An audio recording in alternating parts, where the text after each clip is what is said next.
अस्सलाम वालेकुम, this is Ibrahim from I school of finance. Monday को आप लोगों का कैफेड ऑडिट एंड इंश्योरेंस का पेपर है और मैंने सोचा कि कुछ इंपॉर्टेंट टॉपिक्स की वीडियोस मैं आप लोगों से शेयर कर लूँ। देखिए होता क्या है, होता ये है कि रिवीजन आपने 100% करना है। जब आप रिवीजन कर रहे हो तो कुछ टॉपिक्स जो मैं आपको हाईलाइट करवा रहा हूँ, अगर उन टॉपिक्स के ऊपर आप थोड़ा सा स्पेशल अटेंशन दे देंगे, थोड़ा सा ज़्यादा अच्छे से उसको रिवाइज कर लेंगे और इंशाल्लाह अगर इनमें से कोई चीज़ें पेपर में आ जाती है तो आपका मोरल थोड़ा सा बूस्ट हो जाता है। और आपको पता है ऑडिट का पेपर या सीए के जितने पेपर्स होते हैं सारा माइंड गेम होता है। अगर पॉजिटिव एटीट्यूड से जा रहे हैं, मोरल हाई है, तो चांसेस होते हैं कि इंशाल्लाह पेपर पास हो जाएगा। तो इंशाल्लाह ये वीडियो इंशाल्लाह कंट्रीब्यूट करेगा पेपर पास होने के लिए। देखें, हमारे पास सबसे पहले ग्रेड है ग्रेड ए, जिसका नाम है audit regulation frameworks and professional ethics. इसकी जो वेटेज है ICAP ने जो इसकी वेटेज रखी हुई है 15 से 25 मार्क्स रखी हुई है और इसके अंदर 4 से 5 स्टैंडर्ड है, 4 से 5 एरियाज है। इस वजह से 15 से 25 नंबर का पेपर लाजमी आना है आपके पास। इसमें जो सबसे पहली ग्रेड है हमारे पास, सबसे पहला स्टैंडर्ड जो है वो ISA 200 है। ISA 200 लास्ट अटैम्प्ट में एग्जामिन नहीं हुआ है, 100% आपने इसको रिवाइज करना है, ठीक है। कुछ इंपॉर्टेंट एरियाज जो कि एक्सपेक्टेड है कि जी यहाँ पे पूछे जा सकते हैं, वो प्रोफेशनल जजमेंट ICAP ने कभी इतना नहीं पूछा, मोस्ट इंपॉर्टेंट है।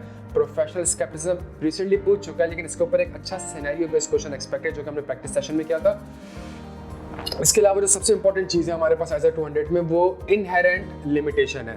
देखिए एक चीज़ समझिएगा, ISA 200 में ISA 200 एक ऐसा एरिया है जिसमें वो आपसे एक सिनेरियो बना के बहुत से कॉन्सेप्ट को टेस्ट कर सकता है। फॉर एग्जांपल एक सवाल बना के वो आपसे एक्सपेक्टेशन गैप भी कर सकता है, आपसे inherent limitations of an audit को भी एग्जामिन कर सकता है। आखिरी चीज़ जो इसके अंदर है, स्टूवर्डशिप का कॉन्सेप्ट ICAP ने इतना एग्जामिन नहीं करा है, चांसेस है कि वो आपसे स्टूवर्डशिप अकाउंटेबिलिटी इनको थोड़ा सा एग्जामिन कर लें। एक ऐसा एरिया जो हमारे ISA 200 में बहुत कदीम ज़माने से एरिया आता आ रहा है, लेकिन ICAP इसको कभी टेस्ट नहीं कर रहा, वो दो एरियाज बड़े इंपॉर्टेंट है, true and fair view and interim and final audit. ये मोस्ट इंपॉर्टेंट एरियाज है, ये चांसेस है कि ICAP इस बार आपको शायद एग्जामिन कर सकता है।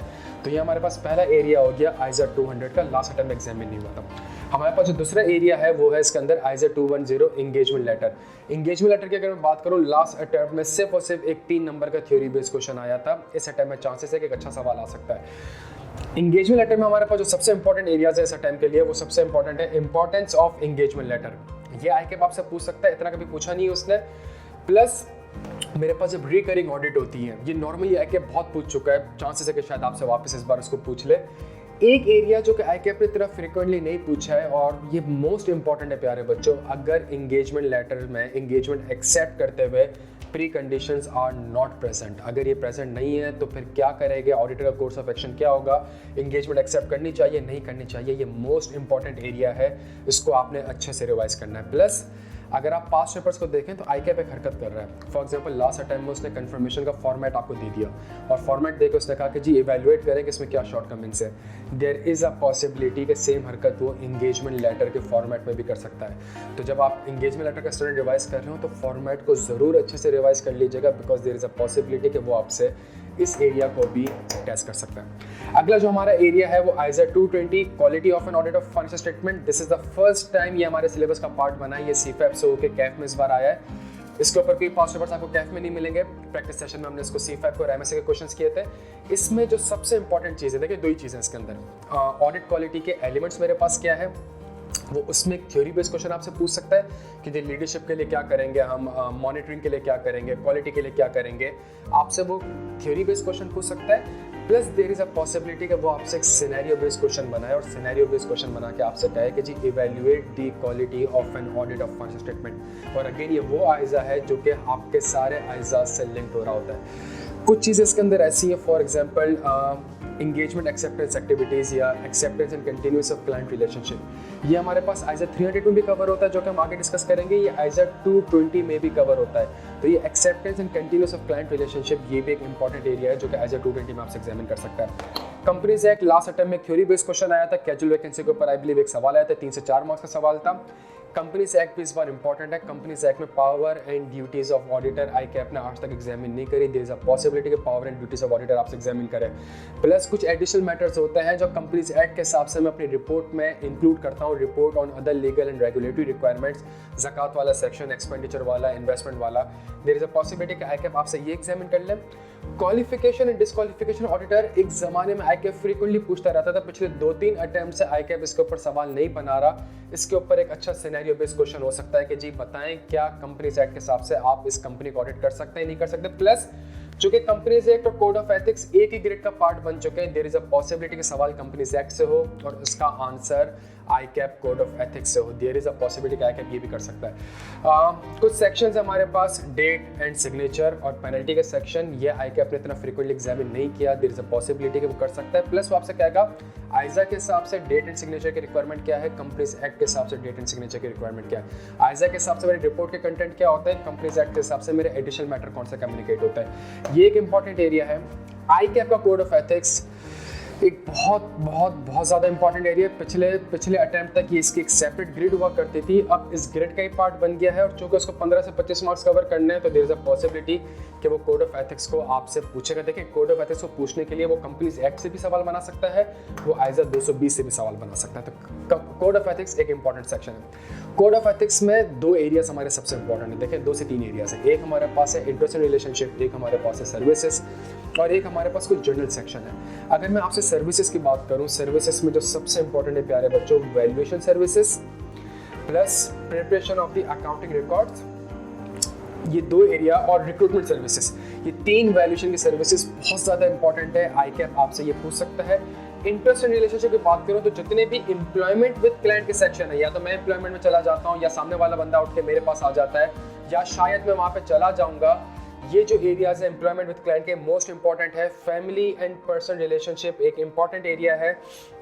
इसके अलावा कुछ इंगेजमेंट एंड एक्सेप्टेंस कंटिन्यूस, जो मैं आपसे बात कर रहा था इस वक्त एज ए 220 में कि जी acceptance and continuous of the client relationship as A 220 में भी कवर्ड हुआ है, एज ए 300 में भी कवर्ड हुआ है। प्लस जब मैं क्लाइंट को एक्सेप्ट करता हूँ या एंगेजमेंट एक्सेप्ट कर रहा हूँ तो क्या थ्रेट्स हो सकते हैं और उसके अगेंस्ट मेरे पास क्या सेफगार्ड्स अवेलेबल है, ये एरिया कोड ऑफ एथिक्स में कवर्ड हुआ है। ये मोस्ट इंपॉर्टेंट एरिया है। आईकैप आपसे ये चीज़ पूछ सकता है। प्लस अगर ऑडिटर चेंज होता है तो जो नया ऑडिटर होता है वो प्रीवियस ऑडिटर से कम्युनिकेट कर रहा होता है, तो कम्युनिकेशन के जो हमारे सेक्शन है communication with the previous auditor, ये मोस्ट इंपॉर्टेंट है। प्लस अगर एग्जिस्टिंग चार्टर्ड अकाउंटेंट, अगर एक ऑडिटर एक ऑलरेडी काम कर रहा है और किसी और ऑडिटर से आके कहा जाता है कि जी आप यहाँ पे आके एक एडिशनल वर्क कर रहे हैं, एक एडिशनल ओपिनियन दें, सेकंड ओपिनियन दें। एडिशनल वर्क एक इंपॉर्टेंट एरिया है, ये आपसे पूछा जा सकता है। Plus loans and guarantee, financial interest, code of ethics के बेसिक एरियाज है। अनफॉर्चुनेटली आईकैप रिसेंट अटेम्प्ट्स इसको एग्जामिन कर नहीं रहा, तो financial interest and loans and guarantee हमारे पास एक इंपॉर्टेंट एरिया है। ये जो हमारे पास ग्रेड है प्यारे बच्चों 15 से 25 मार्क्स की, वो ग्रेड है जिसमें थ्योरी बेस्ड और सिनेरियो बेस्ड दोनों मिक्स होकर हमारे पास सवाल आएंगे। हमारे पास जो अगली ग्रेड है वो ग्रेड बी है, प्लानिंग एंड रिस्क असेसमेंट। बच्चों देखें ये वो ग्रेड है जिसमें से सिर्फ सिनेरियो बेस्ड क्वेश्चन आएगा, इसमें से थ्योरी बेस्ड क्वेश्चन के चांसेस बहुत कम है। 15 से 20 मार्क्स की वेटेज है, हार्डली 2-3 मार्क्स की थ्योरी आ गई, 4-5 मार्क्स की थ्योरी आ गई, बट 15 to 20 मार्क्स हमारे इसमें से सिनेरियो बेस्ड क्वेश्चन से कवर होंगे। ये ग्रेड वैसे भी इसकी एक सेपरेट ग्रेड है तो ये एग्जामिन होनी है। प्लस अगर आप इस ग्रेड को देखें, इसके अंदर ऐसे 300 है, 315 है, 328, 240 है, 230 डॉक्यूमेंटेशन है। 300 लास्ट टाइम एग्जामिन नहीं हुआ, मटेरियलिटी लास्ट टाइम एग्जामिन नहीं हुआ, 240 से एक एब्सोल्यूट या इसका कॉन्क्रीट सवाल नहीं बन सका, डॉक्यूमेंटेशन लास्ट अटेम्प्ट में एग्जामिन नहीं हुआ। ये ग्रेड मोस्ट इंपॉर्टेंट है और सिनेरियो के लिहाज से सबसे ज़्यादा इंपॉर्टेंट है। ये वो एरिया है जहाँ पर आईकैप आपके कॉन्सेप्ट को टेस्ट करेगा, ये वो एरिया है जहाँ पर आईकैप आपकी ड्राफ्टिंग को चेक कर रहा होगा, ये वो एरिया है जहाँ पर आईकैप आपके डिफरेंट स्टैंडर्ड के साथ लिंकिंग को चेक कर रहा होगा। जो पहला standard as a 300 last attempt में एग्जामिन नहीं हुआ, बड़ा इंपॉर्टेंट है। इसके अंदर सबसे इंपॉर्टेंट एरिया है वो ऑडिट स्ट्रेटेजी है। आईकैप देखें कंफर्मेशन का सवाल बनाते हुए आपसे कहता है कि मुझे ऑडिट स्ट्रेटेजी डिवाइस करके दे। आईकैप आपसे सैम्पलिंग का सवाल बनाते हुए कहता है मुझे ऑडिट स्ट्रेटेजी डिवाइस करके दे। ये इंपॉर्टेंट एरिया है, ऑडिट स्ट्रेटेजी आपसे डिवाइस करने के लिए कह सकता है, पहली चीज़। दूसरी चीज़ इसके अंदर कुछ जेनेरिक एरियाज हैं कि अगर फर्स्ट ईयर ऑफ ऑडिट होगा तो एडिशनल कंसिडरेशन क्या होगी, अगर एंगेजमेंट एक्सेप्ट करने से पहले मेरी प्रिलिमिनरी एंगेजमेंट एक्टिविटीज़ क्या होंगी। ये वो एरिया जो कि एज 300 में कवर्ड है, आईकैप आपसे ये भी पूछ सकता है। प्लस ऑडिट स्ट्रेटेजी के अंदर एक हमारा कॉन्सेप्ट है interim audit and final audit, और हम कौन सा type of work interim audit के वक्त करते हैं और which type of work can be perform at the final audit. ये एरिया आईकैप ने इतना एग्जामिन नहीं करा है, ये इंपॉर्टेंट एरिया है इंटरिम ऑडिट और फाइनल ऑडिट। हमारे पास जो अगले एरिया है आइजा 315 ऑडिट रिस्क। लास्ट अटेम्प्ट में एनपीओ के साथ उसने ऑडिट रिस्क भी पूछ लिया, उसके अंदर फ्रॉड का रिस्क भी शामिल था। इस अटेम्प्ट में आइजा 315 ऑडिट रिस्क से जो सवाल एक्सपेक्टेड है वो क्या है, देखें एक सिनेरियो देगा आपसे और आपसे 3-4 तरह के सवाल वो पूछ सकता है। पहला सवाल वो आपसे कहेगा कि जी मुझे इन द अबव सिनेरियो मुझे बताएं कि आपके पास कौन कौन से रिस्क आइडेंटिफाइड हो रहा है। वो आपसे रिस्क की आइडेंटिफिकेशन पूछ सकता है। थोड़ा सा और एलोबरेट करूँ, वो आपसे ये कह सकता है कि जो रिस्क आइडेंटिफाई करा है वो बताएं एफएस लेवल का है या एजर्शन लेवल का है। और वो ये पूछ सकता है कि जी मुझे बताएं ये रिस्क इनहेरेंट रिस्क है, कंट्रोल रिस्क है या डिटेक्शन रिस्क है। प्लस वो आपसे कहेगा जो रिस्क आपने आइडेंटिफाई करा वो उसकी असेसमेंट क्या है, वो नॉर्मल रिस्क है या सिग्निफिकेंट रिस्क है। प्लस जो रिस्क आपने आइडेंटिफाई करे इसके अगेंस्ट आपके पास क्या ऑडिट प्रोसीजर्स होंगे। ये वो एरिया है कि वो एनालिटिकल प्रोसीजर के साथ भी आपसे पूछ सकता है। ये वो एरिया है कि आपको एक कमेंट्री लिख के दे देगा और आपसे ये रिक्वायरमेंट्स को एग्जामिन कर सकता है। तो ऑडिट रिस्क एक इंपॉर्टेंट एरिया और एक्सपेक्टेड किस बार आएगा। मटीरियलिटी लास्ट अटैम्प्ट में एग्जामिन नहीं हुआ, लेकिन मटीरियलिटी पिछले 2-3 अटैम्प्ट्स पहले जो एग्जामिन हुआ था वो एक बड़ा अच्छा सिनेरियो बेस्ड क्वेश्चन एग्जामिन हुआ था, जिसमें उसने कहा था आपसे कि जी मैंने जो मटीरियलिटी कैलकुलेट करी है, डिटरमाइन करी है, उसको इवैल्यूएट करें। मटीरियलिटी की डिटर्मिनेशन या मटीरियलिटी मैंने सही डिटरमाइन की है कि नहीं, इसके ऊपर एक अच्छा सिनेरियो बेस्ड क्वेश्चन एक्सपेक्टेड है। प्लस एक कॉन्सेप्ट समझने की कोशिश करिएगा, मटीरियलिटी मेरे पास सिर्फ एक मटीरियलिटी नहीं होती, मटीरियलिटी मेरे पास 4-5 किस्म की होती है। एक प्लानिंग मटीरियलिटी होती है, एक परफॉर्मेंस मटीरियलिटी होती है, एक टॉलरेबल मिस स्टेटमेंट होती है, एक materiality different class of transaction और डिफरेंट अकाउंट ऑफ बैलेंसेस के लिए होती है, एक वो मटीरियलिटी होती है जो कि मैं रिवाइज करता हूँ अगर मेरे नंबर चेंज हो जाते हैं। ये 4-5 किस्म की मटीरियलिटी, आईकैप आपसे ये 4-5 किस्म की मटीरियलिटी को एग्जामिन कर सकता है कॉन्सेप्चुअली भी, और इसके ऊपर भी थ्योरी बेस्ड क्वेश्चन भी पूछ सकता है। दोनों चीज़ें इसके ऊपर एक्सपेक्टेड है। तो मटीरियलिटी हमारा एक बड़ा इंपॉर्टेंट एरिया है। फ्रॉड लास्ट अटैम्प्ट में कोई एब्सोल्यूट इसके ऊपर सवाल नहीं आया, एनपीओ के साथ उसने 1-2 फ्रॉड रिस्क फैक्टर के साथ मर्ज कर दिया था। फ्रॉड में जो सबसे इंपॉर्टेंट एरिया हमारे पास वो है indication of the possibility of fraud. बहुत अरसा हो गया आईकैप ने ये एरिया एग्जामिन नहीं करा, चांसेस है कि एग्जामिन कर सकता है। प्लस हमारे पास मैनेजमेंट जो अगर इंडिकेशन ऑफ फ्रॉड है तो इसके अगेंस्ट आपके प्रोसीजर्स क्या होंगे, ऑब्जेक्टिव 3 जो है वो आपसे आईकैप पूछ सकता है। प्लस हमारे पास मिस एप्रोप्रिएशन ऑफ एसेट आईकैप ने अभी तक एग्जामिन नहीं करा। There is a high possibility कि शायद इस अटैम्प्ट में वो आपसे मिस एप्रोप्रिएशन ऑफ एसेट को एग्जामिन कर ले। Plus management override of control एक ऐसा एरिया है जिसके ऊपर अभी तक इतना अच्छा सिनेरियो बेस्ड क्वेश्चन नहीं बन सका। देयर इज अ पॉसिबिलिटी कि जो ऑडिटर्स का सवाल होगा तो सवाल में ये लिखा हुआ होगा कि जी जो शेयर होल्डर है वही सीईओ है, तो आप कह देंगे जी मैनेजमेंट ओवरराइड ऑफ कंट्रोल का रिस्क ज़्यादा है। तो देयर इज अ या डायरेक्टर जो है वो साल में सिर्फ 4 बार मिलते हैं और सिर्फ अकाउंट्स को अप्रूव करते हैं, मैनेजमेंट डिसीजन को चैलेंज नहीं करते, तो आप कह सकते हैं कि जी एमओसी का रिस्क यहाँ पे ज़्यादा है, बिकॉज जो सीनियर मैनेजमेंट है उसके ऊपर कोई ओवरसाइट करने वाला नहीं है। तो एमओसी एक अच्छा सिनेरियो बेस्ड क्वेश्चन के लिहाज से इंपॉर्टेंट है। प्लस आखिरी एरिया इसके अंदर जो है वो आइजर 230 डॉक्यूमेंटेशन है। ये भी लास्ट अटैम्प्ट में एग्जामिन नहीं हुआ, बहुत अर्सा हो गया एग्जामिन नहीं हुआ।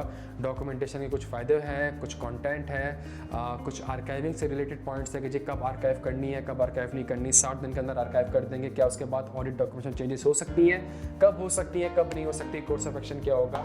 आई थिंक ये एक इंपॉर्टेंट एरिया है जो कि आईकैप आपसे एग्जामिन कर सकता है। अगर प्यारे बच्चों में दोनों ग्रेड्स को सामने रखूँ, ये दोनों एरिया मेरे कुछ 40 से 45 मार्क्स तक कवर कर रहे हैं। सिर्फ इसके अंदर हार्डली 8 से 10 टॉपिक्स हैं, और ये 10 टॉपिक्स वो हैं जो कि आपका 40 से 45% ऑफ द पेपर वेटेज को कवर करता है। हमारे पास जो एक और ग्रेड है वो ग्रेड डी है। हम सी को डिस्कस नहीं करें, सी को हम इस वीडियो के लास्ट में डिस्कस करेंगे। हमारे पास जो ग्रेड डी है वो कंक्लूजन एंड रिपोर्टिंग है। इसकी वेटेज 10 से 15 मार्क्स है।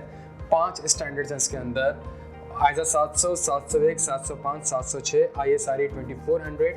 देखें दो से 3 पॉसिबिलिटीज़ हैं। एक तो ये इन सारे स्टैंडर्ड्स को आईकैप एक सवाल में टेस्ट कर सकता है। फॉर एग्जांपल एक सिनेरियो दिया होगा आपसे और आपसे कहेगा कि ये बताएं, इवैल्यूएट करें, कोर्स ऑफ एक्शन बताएं along with the possible implication on the audit report. तो आपने देखना होगा कि जी क्वालिफाइड है, एडवर्स है, डिस्क्लेमर है, अनक्वालिफाइड है, की ऑडिट मैटर है, एम्फेसिस है या ओएमपी है। जो एक रिवायती सवाल आईकैप पूछ रहा है, आई थिंक सेम स्टैंडर्ड पे वो वापस आपसे पूछ सकता है कि एक सिनेरियो आपसे दे देगा और आपसे कहेगा कि जी मुझे इवैल्यूएट भी करें, मुझे प्रोसीजर्स भी बताएं और मुझे रिपोर्टिंग इंप्लीकेशंस भी बताएं।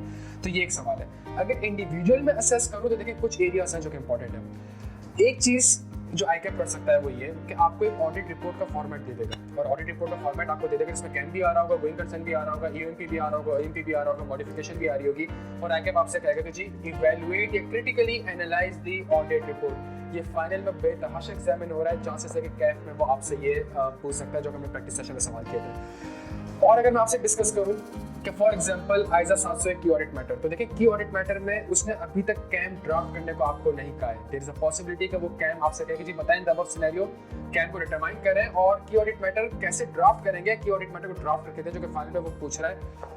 कैफ में आपसे पूछ सकते हैं। अगर थ्योरी बेस्ड क्वेश्चन की बात करूं तो कुछ interaction with the other elements, KAM और यूएमपी में क्या फर्क है, कैम और क्वालिफाइड में क्या फर्क है, कैम और मॉडिफिकेशन दे सकते हैं नहीं दे सकते, एरियाज में टेस्ट कर सकते हैं। प्लस जब कैम आपने डिटरमाइन कर लिया है लेकिन आप उसको कम्युनिकेट नहीं कर सकते, कुछ एक्सेप्शंस हैं, वो आईकैम आपसे एग्जामिन कर सकता है। Modification again scenario based question के जी बताएं आपका possible implication on the audit report क्या होगी। प्लस 2 एरियाज ऐसे हैं मॉडिफिकेशन के जो कि चांसेस है इंपॉर्टेंट है सेटअप के लिए। पहला आपको सवाल देगा और आपसे ये नहीं कहेगा मुझे possible implication on the audit report बताएं, वो आपसे कहेगा मुझे ऑडिट ओपिनियन या ऑडिट रिपोर्ट के जो एक्सट्रैक्ट्स हैं, रेलिवेंट एक्सट्रैक्ट्स हैं, उसको ड्राफ्ट करके दें। देयर इज अ पॉसिबिलिटी वो आपसे मॉडिफिकेशन भी ड्राफ्ट करवा ले, देयर इज अ पॉसिबिलिटी सवाल में गोइंग कंसर्न है तो आपसे कहेगा मुझे ये ना बताएं कि गोइंग कंसर्न असम्पशन है, मुझे बताएं material uncertainty related to going concern का सेक्शन कैसे ड्राफ्ट करेंगे। ये एक इंपॉर्टेंट एरिया है प्यारे बच्चों जो कि आईकैप आपसे पूछ सकता है।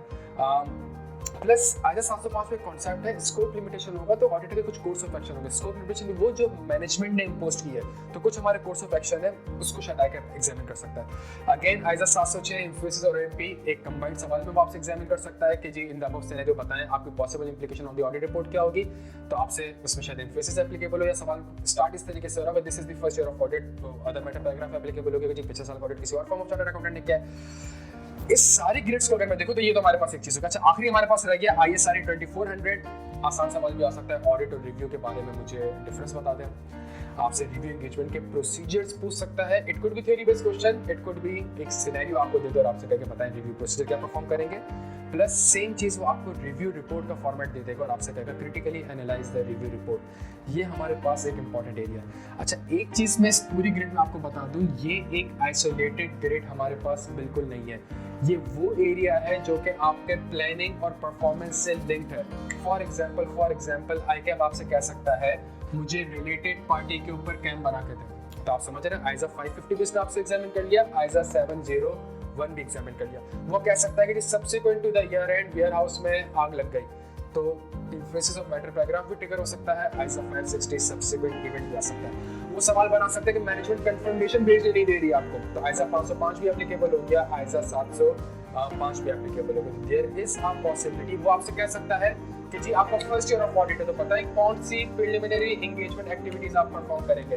अगर आपका फर्स्ट ईयर ऑफ ऑडिट है तो पता है आप कौन सी प्रिलिमिनरी एंगेजमेंट एक्टिविटीज परफॉर्म करेंगे, ये भी पूछ लेगा। सिमिलरली आपसे ये पूछेगा पता है इसके रिपोर्ट में क्या इंपैक्ट होगा, तो मेरे पास अदर मैटर पैराग्राफ भी ट्रिगर कर सकता है। ये वो एरिया है जिसके ऊपर या तो आईकैप इन सारे स्टैंडर्ड्स को कंबाइन करके आपसे सवाल पूछ ले, या जो बाकी स्टैंडर्ड्स हैं उसकी रिपोर्टिंग इंप्लीकेशन भी यहाँ पे आपसे एग्जामिन कर सकते हैं। अब जो हमारे पास आखिरी ग्रेड है that is grade audit evidence and internal control. प्यारे बच्चों ये आपके पूरे सिलेबस की सबसे मुश्किल ग्रेड है। ये बैकबोन है आपका परफॉर्मेंस फेज। इसकी जो वेटेज है 45 से 55 मार्क्स है। इसके अंदर 8 से 10 टॉपिक्स हैं लेकिन बड़े टॉपिक्स हैं। अगर इसमें से 50 नंबर का पेपर लेट्स है मंडे वाले दिन आता है तो 40 मार्क्स कंफर्म इसमें से सिनेरियो बेस्ड क्वेश्चंस होंगे। इस ग्रेड में अगर मैं देखूँ सब्सटेंटिव लास्ट में एग्जामिन हुआ है, इंटरनल कंट्रोल भी एग्जामिन हो चुका है, आईटी भी एग्जामिन हो चुका है, कंफर्मेशन भी, एनालिटिकल प्रोसीजर भी, सब्सिक्वेंट इवेंट भी, 610 620 से थ्योरी बेस्ड क्वेश्चन। ये इस ग्रेड से लास्ट टाइम अच्छा खासी चीजें एग्जामिन हो चुकी है, लेकिन जो कि सिलेबस चेंज हुआ है इसकी अपनी एक 50 मार्क्स तक की वेटेज है। ये डेफिनेटली इस बार एग्जामिन होगा। देखिए इसके ऊपर मेरी एक रिक्वेस्ट है प्यारे बच्चों, अगर मंडे को पेपर है, आज फ्राइडे है, इस ग्रेड के ऊपर कोई भी रिस्क ना लीजिएगा आप। देखें मेरी बात समझें, मॉडिफिकेशन का सवाल आता है अगर कि बताएं क्वालिफाइड होगी कि एडवर्स होगी, बच्चा अटेम्प्ट कर सकता है। रिवीजन नहीं भी होगा उस एरिया का मसला नहीं होगा। बट अगर आप इंटरनल कंट्रोल रिवाइज करके नहीं जा रहे, आप सब्सटेंटिव रिवाइज करके नहीं जा रहे, आप आईटी में जीआईटीसी एप्लीकेशन कंट्रोल रिवाइज करके नहीं जा रहे, पेपर में आपको अटेम्प्ट करने मुश्किल होगा। इसी तरीके से अगर आरपी के ऊपर सवाल आता है, लेट से मुश्किल सवाल आ गया कि जी outside the normal course of business, scenario pick करना है, सिनेरियो पिक हो गया लेकिन outside the normal course of business के प्रोसीजर्स हमने मेंशन करने पड़ेंगे। ये ग्रेड एक मुश्किल ग्रेड, एक लेंथी ग्रेड है, सही है। अच्छा इस ग्रेड की एक और बात भी जो मैं आपको डिस्कस करता हूं, पहले इंपॉर्टेंट एरिया डिस्कस कर ले। इसका जो सबसे इंपॉर्टेंट एरिया है वो सब्सटेंटिव है। सब्सटेंटिव आपने 100% करना है प्यारे बच्चों, कुछ ना छोड़ेगा, बिकॉज सब्सटेंटिव का एरिया रिस्क के साथ भी आ सकता है, सब्सटेंटिव का एरिया एनालिटिकल प्रोसीजर के साथ भी आ सकता है, सब्सटेंटिव का एरिया सब्सिक्वेंट इवेंट के साथ भी आ सकता है, जो लास्ट टाइम मैं पूछा, सब्सटेंटिव का एरिया रिपोर्टिंग इंप्लीकेशन के साथ भी आ सकता है। कोई रिपोर्ट के सवाल के साथ आपसे कहेगा इवैल्यूएट करें और कोर्स ऑफ एक्शन बताएं। सब्सटेंटिव में जो कुछ इंपॉर्टेंट एरियाज हैं वो इंटेंजिबल्स है, बहुत इंपॉर्टेंट है, प्लस वारंटी है, उसके अलावा हमारे पास टेस्ट ऑफ अनरिकॉर्डेड लायबिलिटी है, कट ऑफ के प्रोसीजर्स और कंप्लीटनेस के प्रोसीजर्स, ये हमारे पास बेतहाशा इंपॉर्टेंट टॉपिक है सब्सटेंटिव में। इंटरनल कंट्रोल्स के ऊपर हमारे पास दो एरियाज है, एक मैनुअल कंट्रोल है जिसके ऊपर हमारे पास सेल्स की साइकिल है, परचेज की साइकिल है, ट्रेजरी की साइकिल है। इनमें जो हमारे पास सबसे इंपॉर्टेंट एरिया है वो fix asset, payroll, cash and bank. ICAP इन तीनों एरियाज को कभी एग्जामिन नहीं करा है, इस टाइम के लिए मोस्ट इंपॉर्टेंट है। प्लस कंट्रोल एनवायरनमेंट एक अच्छा इंपॉर्टेंट एरिया है, चांसेस है कि आईकैप आपसे पूछ सकता है। एंटिटीज का risk assessment procedures, walk through, plus एक चीज लिखी है मैंने यहाँ पे मैनेजमेंट लेटर। देखिए एक चीज हो सकती है आपसे सेम जिस तरह के सवाल को पूछता है कि वीकनेस बताएं, रिकमेंडेशन बताएं, इफेक्ट बताएं, आपसे ये रिक्वायरमेंट ना पूछे, वो आपसे डायरेक्ट रिक्वायरमेंट करे ड्राफ्ट दी मैनेजमेंट लेटर। ये इंपॉर्टेंट है इस बार कि वो मैनेजमेंट लेटर के आपसे ड्राफ्टिंग पूछ सकता है। इसी तरीके से इंटरनल कंट्रोल में हमारे पास जो आईटी का एरिया है उसमें हमारे पास जर्नल आईटी कंट्रोल्स है, एप्लीकेशन कंट्रोल्स है, दी मोस्ट इंपॉर्टेंट है, चांसेस है पेपर में आएगा। प्लस एक एरिया है कंप्यूटर असिस्टेड ऑडिट टेक्निक्स, आईकैप में इसको कभी एग्जामिन नहीं करा, चांसेस है कि इसको एग्जामिन कर सकता है। एक चीज जो इंटरनल कंट्रोल की खास बात है वो ये है कि जो वो जिस तरह के हिसाब से सवाल पूछता है, देयर इज अ पॉसिबिलिटी कि एक ही सवाल में शायद कुछ मैनुअल कंट्रोल्स भी हो, शायद कुछ आईटी कंट्रोल्स भी हो, और आपसे कहे कि जी बताएं क्या कंट्रोल वीकनेस है, क्या रिकमेंड करेंगे, क्या इफेक्ट करेंगे। दोनों से मिलकर कंबाइंड सवाल भी आ सकता है, बिकॉज दोनों अब एक ही ग्रेड में शामिल है। एक्सटर्नल कंफर्मेशन की बात करें, last time external confirmation 6 number का सवाल एक फॉर्मेट का आया था। एक्सटर्नल कंफर्मेशन में सिनेरियो बहुत इंपॉर्टेंट है, और सिनेरियो कौन सा इंपॉर्टेंट है कि वो आपसे कहेगा मैंने 6 को कंफर्मेशन भेजी, 6 के रिप्लाईज आ गए, पहला ये कह रहा है, दूसरा ये कह रहा है, तीसरा ये कह रहा है, चौथा ये कह रहा है। वो वाला सिनेरियो एक्सपेक्टेड है कि वो एक्सटर्नल कंफर्मेशन में आपसे वो सिनेरियो को पूछ सकता है। Plus open and blank confirmation का जो कॉन्सेप्ट है वो आपसे एग्जामिन कर सकता है। आइजा 520 एनालिटिकल क्वेश्चन लास्ट टाइम में अगेन आ चुका है। अगर आईकैप उसी चीज़ को फॉलो करे कि जी वापस आप कुछ नंबर्स वगैरह दे दो, आपसे कहें मुझे रिस्क बताओ, ये प्रोसेस बताओ, चांसेस है उस सिनेरियो बेस्ड क्वेश्चन की आ सकता है। प्लस एनालिटिकल प्रोसेस के कुछ यूजेस होते हैं, मैं प्लानिंग फेज में भी यूज़ कर सकता हूँ, मैं उसको परफॉर्मेंस फेज में भी यूज़ करता हूँ, मैं उसको कंक्लूडिंग फेज में भी यूज़ करता हूँ। इसके ऊपर एक अच्छा थ्योरी बेस्ड क्वेश्चन आ सकता है। सैम्पलिंग लास्ट अटेम्प्ट में नहीं आया है, इससे प्रीवियसली भी इतना ज़्यादा ये एग्जामिन नहीं होता है। ये आईकैप का फेवरेट एरिया है, कल के अटेम्प्ट में sampling is the most important. Chances क्या है? सैम्पल साइज के ऊपर आईकैप ने अभी तक कोई अच्छा सवाल नहीं पूछा, सैम्पल साइज इंपॉर्टेंट है। टेस्ट ऑफ कंट्रोल सैम्पलिंग में एग्जामिन आज तक नहीं हुआ है, टेस्ट ऑफ कंट्रोल बहुत इंपॉर्टेंट है। प्लस प्रोजेक्शन उसने रिसेंटली पूछना स्टार्ट किया है, चांसेस है कि प्रोजेक्शंस के ऊपर आपसे वापस पूछ सकता है। प्लस एक जो हमारे पास हमेशा एक सवाल आता है नॉर्मली कि जी उसने आपको पूरे मेथड्स बताया होता है, और आपसे कहता है कि जी सैम्पलिंग को इवैल्यूएट करें, तो फिर इसमें इवैल्यूएशन कर रहे होते हैं कि जिसमें हाइपोथेसिस क्या हुआ है, हाइपोथेसिस का ये नुकसान है, स्टैटिस्टिकल सैम्पलिंग होनी चाहिए, उस तरह का सवाल एक्सपेक्टेड है। रिलेटेड पार्टी भी लास्ट अटेम्प्ट में नहीं आया है, मोस्ट इंपॉर्टेंट है। और रिलेटेड पार्टी में जो कॉन्सेप्ट है मटेरियलिटी का इंपॉर्टेंट है, outside the normal course of business important है। आरपी की कंप्लीटनेस कैसे इंश्योर करेंगे और आरपी के ऊपर क्या अंडरस्टैंडिंग आप ऑब्टेन करेंगे, ये कुछ एरियाज ऐसे जो इंपॉर्टेंट है। सब्सिक्वेंट इवेंट लास्ट अटेम्प्ट में 10 नंबर का आ चुका है, ऑडिट प्रोसीजर के साथ मिक्स होकर आ चुका है, चांसेस हैं इसके कम, लेकिन अगर आईकैप ने पूछना तो वापस पूछ सकता है। प्लस सब्सिक्वेंट इवेंट प्रोसीजर जो हमारे पास एक नॉर्मली होती है, शायद इसके ऊपर आईकैप इस बार एक थ्योरी बेस्ड क्वेश्चन पूछ ले। गोइंग कंसर्न प्यारे बच्चों, देखिए वो कभी ना गोइंग कंसर्न को रिपोर्टिंग के साथ भी पूछ सकता है, गोइंग कंसर्न को रिस्क के साथ भी पूछ सकता है। गोइंग कंसर्न की अगर मैं आपसे बात करूं तो गोइंग कंसर्न के कुछ रिस्क असेसमेंट प्रोसेस होते हैं, आईकैप वो पूछ सकता है। Significant delay in the approving of the FS, ये एक एरिया है, ये दो एक थ्योरी बेस्ड क्वेश्चंस के एरिया है, इसको पढ़ लीजिएगा, आईकैप इसको एग्जामिन कर सकता है। प्लस गोइंग कंसर्न के ऊपर जो वैसे ही मेरा एक नॉर्मल सवाल बनता है सिनेरियो का, जिसमें इवेंट्स और कंडीशन होते हैं, प्रोसीजर्स होते हैं और रिपोर्टिंग एप्लीकेशन होती है, आईकैप वो एग्जामिन कर सकता है। आईकैप अगर इस बार थोड़ा सा आउट ऑफ बॉक्स जाए तो material uncertainty relating to going concern के सेक्शन की ड्राफ्टिंग आपसे करवा सकता है, या जो मैंने अभी आपसे कहा कि रिपोर्ट आपके पास दी होगी उसमें मटेरियल अनसर्टेनिटी का सेक्शन होगा, आपने इवैल्यूएट करना होगा कि जी वो सही ड्राफ्ट होगा कि नहीं होगा, इस चीज़ के ऊपर देख लीजिएगा। रिटन रिप्रेजेंटेशन भी लास्ट टाइम एग्जामिन नहीं हुआ, रिटन रिप्रेजेंटेशन सबसे ज़्यादा इंपॉर्टेंट चीज़ है प्यारे बच्चों, एक सिनेरियो होगा और सिनेरियो की रिक्वायरमेंट होगी, बताएं क्या रिटन रिप्रेजेंटेशन ऑब्टेन करनी चाहिए या नहीं करनी चाहिए, और अगर करनी चाहिए तो रिटन रिप्रेजेंटेशन ड्राफ्ट करके दें, ये सबसे इंपॉर्टेंट सवाल है। प्लस रिटन रिप्रेजेंटेशन की कुछ रूल्स है हमारे पास, कौन साइन करेगा, किसको एड्रेस करेगा, डेट क्या होगी, मॉडिफाई कर सकते हैं उसकी लैंग्वेज को नहीं कर सकते। रिटन रिप्रेजेंटेशन एक इंपॉर्टेंट एरिया, रूल्स वाला इंपॉर्टेंट एरिया है। प्लस इनकंसिस्टेंसी या doubt over the reliability, written representation एक इंपॉर्टेंट एरिया। आखिरी चीज 610 620 लास्ट अटेम्प्ट में आईकैप ने दोनों एरिया से 3-3 नंबर का थ्योरी बेस्ड क्वेश्चन पूछा और एक ही सवाल पूछा कि दोनों की कॉम्पिटेंसी और कैपेबिलिटी को कैसे इवैल्यूएट करेंगे।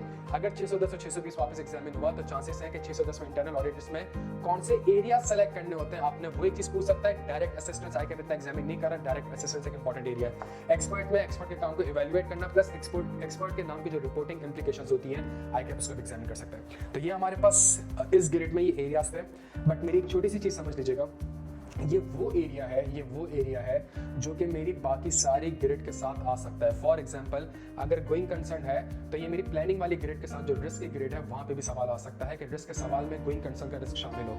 इसी तरीके से अगर आरपी का सवाल है तो आरपी का सवाल आपका रिपोर्टिंग के साथ भी आ सकता है और वो आपसे ये कह सकता है कि जी मैनेजमेंट फॉर एग्जाम्पल आरबीआई का डिस्क्लोजर नहीं दे रही, तो बताएं आप क्या करेंगे। तो ये एरिया रिपोर्टिंग के साथ भी आ सकता है। साइमल्टेनियसली मेरे प्यारे बच्चों, फॉर एग्जांपल अगर हमारे पास कोई एरिया है एक्सटर्नल कंफर्मेशन का, मैनेजमेंट आपसे कहती है कि मैं कंफर्मेशन भेजने नहीं दे रही, बताएं रिपोर्टिंग इंप्लीकेशन क्या होगी। ये मेरा रिपोर्टिंग एरिया के साथ भी एग्जामिन हो सकता है। ये वो एरियाज हैं जो कि बाकी ग्रिड के साथ भी एग्जामिन हो सकते हैं। तो ये मेरी तरफ से एक इंपॉर्टेंट वीडियो की टॉपिक्स थी प्यारे बच्चों।